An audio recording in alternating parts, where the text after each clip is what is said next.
All right, introduce Okay. it. Welcome to the Pregnancy Desktop for our inaugural episode. Just as an upfront, this is inspired by another desktop show inspired by Jason Concepcion. Yeah. So today I'm talking about this week, which is for me week 11. And I want to just start with a pun that I came up with, as one does. So I'm here with my partner Daniel, and so Daniel, what's how many? Okay, after 5 weeks of being pregnant, how many months of being pregnant were left? It's not a great pun. I'll tell you the answer. It's a 7.5. Gestate. Yes. Okay. But yeah, we wanted to explain at the very beginning that the way we're counting is gestational. So when I say week 11, it's gestational week 11. There's actually two ways of counting. You could also say it's 9 weeks conceptually. That's since the egg and the sperm meet. But usually when we read stuff online and anywhere, it's dated gestationally. So you add 2 weeks to that. That's usually the last time you had your period, and that's how it's dated. So I'm going to go through these links. So there's so much out there, and this kind of is meant to run through some of the stuff that we found interesting and useful. And one of the things that's maybe that is interesting is seeing all of the really great websites and resources available. I know that we get kind of captivated following along week to week, and one of the communities or websites that we've been using is this What to Expect. But we also noticed that there's not a lot of standardization. So, for example, when you look, there's all these pictures of how big the baby is right now.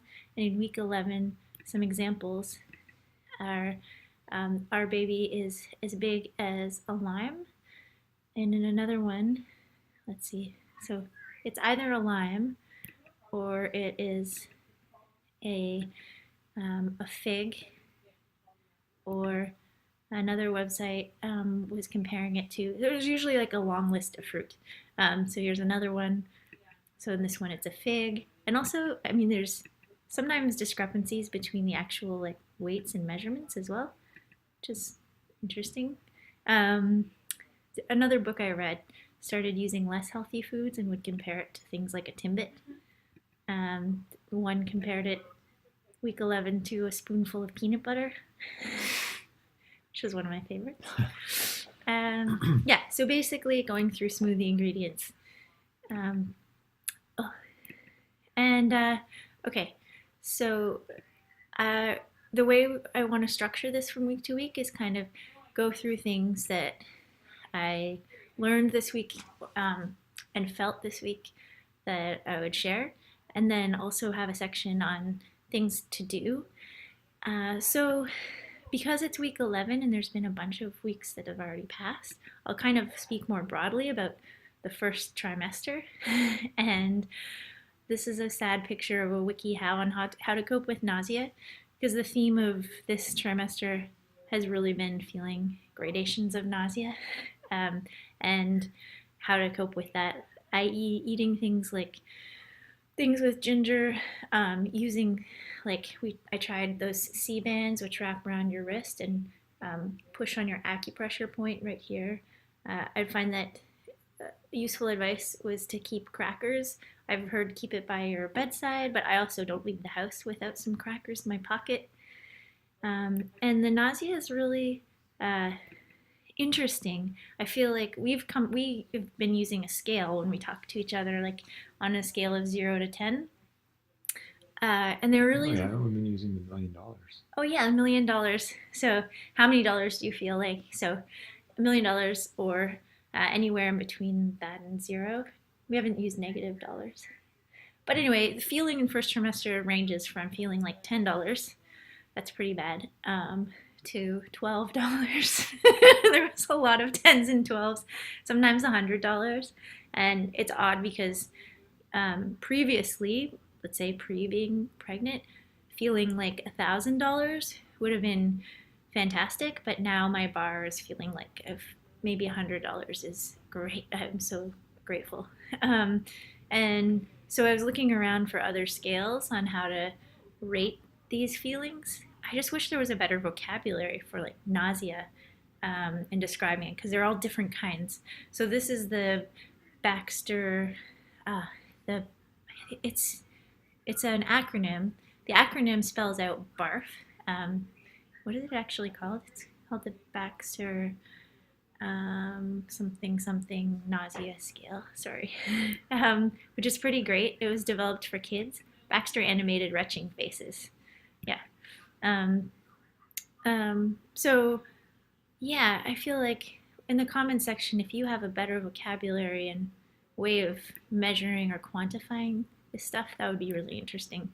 Kind of related to that, I have a background in sports. So one of the things I was really curious about was figuring out just, I mean, do I keep training during this phase? Do I, if so, how, and like what's a good way to do it? And I found this really awesome book called The Athletic Mom to Be. One of the things they show in this book that relates to what we were just talking about is this perceived scale of exertion. And so this is a one scale used to kind of articulate exactly how how hard you're working on either a workout. But to be honest, even when we were hiking, we were in California and we'd go for an easy bike ride or a hike.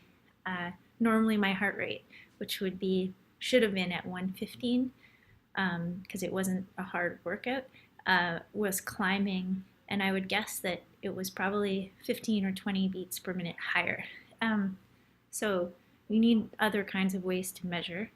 And so I learned that when I'm pregnant, I should kind of keep it at the scale of this area, 11 to 14, which is if you're used to doing like, hardcore HIIT workouts or endurance workouts, it's a big change. Now brisk walking counts. So yeah. Okay, so practical stuff. I mean, we talked a little bit already about keeping crackers with you, or like just being creative. I think thinking like right now I'm sipping on this baby food, and because it's pureed and it's easy to swallow and it's just not revolting. So I think the interesting thing is to come up with creative ways to feed yourself, because you really do have targets. We were reading a study this week about how few Canadians actually hit their weight targets correctly and how important it is. And so I'm reading this book right now, but there are a lot of other really good, I think, guides out there and resources. And I mean, one of the things that's really on our mind now is going to the doctor, getting things like ultrasounds and screenings. And we'll give you an update in the next episode about how that went, because we haven't actually had our main screenings or testing for things right now. We're really excited, though, to get that next week and then report back on that. And we're doing a lot of reading. I guess one tip is that we found libraries to be a really good use for a place to at least first screen the books. So we went on like Libby, our online audiobook / ebook library, and they had a lot of good stuff there. We found that the university where we're both at also has like a family office library. But one thing that's missing, this is all kind of practical reading, one thing that's really a big hole out there is like, what are the less practical maybe, but like really worthwhile things to do that you can only do when you're pregnant. So I'll give you an example. We're working on what will eventually be a flip book. This is someone else's, and this is just someone who decided to keep their clothes on and just take a picture of their changing body, sort of a standardized pose. And we're working on one too. I don't think we'll ever share it publicly. But in ours, I'm going to be standing naked, and we are taking pictures trying to do it twice a week. So we'll eventually be able to make like an animation of the body just like growing and shrinking again. And yeah, so things like that. We're kind of on the hunt for ideas, things you can only do when you're pregnant. There isn't a website out there for that, so we might try to compile a list like that. And that's it for this week. So next week we'll add some tips and tricks. My partner chose this desktop, by the way. Okay. I think I said interesting too often.